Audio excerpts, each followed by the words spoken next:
Hi, I'm Lucia Knight, and this is the Joy at Work podcast.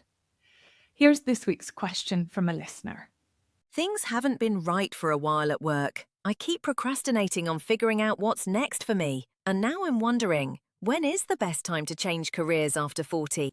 Thank you for this question. It's a really popular question, and I honestly struggle to answer it because the answer is always so personal. But a valuable way to think about it is this.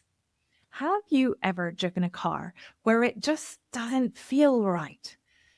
Something somewhere is just off. Maybe it starts with a tiny warning light, a niggling knocking, or a faint rattle. Something small, barely noticeable. So you choose not to notice it fully. And instead, you turn up the volume on your podcast or lose yourself in an audiobook and keep going. A few weeks later, you sort of notice the brakes feel a little spongier than normal. You make a mental note, call the garage soon. And then you get home and something else takes your attention. And the next time you drive it, the car feels fine again.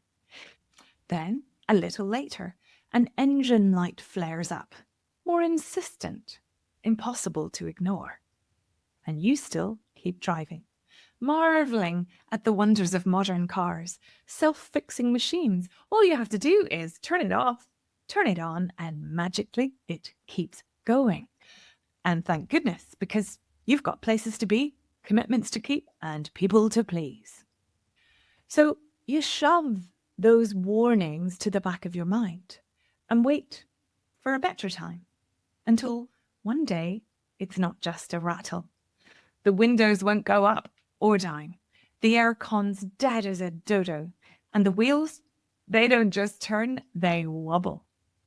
The car can't take you where you want to go anymore. In fact, it can't take you anywhere. And that's the thing about making changes in your career after 40. You've been driving on this road for a while. You know how to muscle through. Hell, you've been doing it for a while already. You've got oodles of resilience.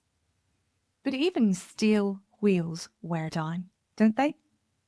So when is the right time to change lanes, to pull in for a service, to reroute your whole GPS, or to switch cars entirely? Well, let's come at this from a different angle. The worst time is when the wheels have fallen off, when your boredom has driven your energy into a ditch, and when your burnout backfires and drives you straight to the doctor's office. And sure, in an ideal world, the best time is when you hear the first few rattles and niggling knocks, when you know that what you're doing is wrong, but you don't know how wrong just yet. Because then you might just need a little tune-up that's quick and easy and cheap to fix. When Sunday night blues creep in quietly, when the work that used to light you up barely flickers you awake, and when there has to be more than this feeling starts shouting louder than your need for a job title or a monthly paycheck. And one of the best things about making career changes, either big or small, after 40, is that you're not starting over. You're just stripping back and tuning up and resetting that GPS. You've already got miles of wisdom and a big roadmap of experience. And with the right sense of direction, you get to go on a decade-long career adventure. So while there's no guarantee, if you do the right kind of thinking and take the right kind of action, there's a good chance that the next period of your work life could be your best yet.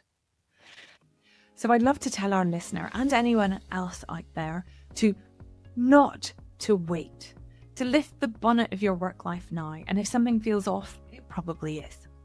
Don't wait for things to get really bad. Initiate an overhaul, a deep dive into what you really want and need from your work life to feel fulfilled, to enjoy true satisfaction from doing work that matters, that fits you and feels great. And that sounds like joy at work to me.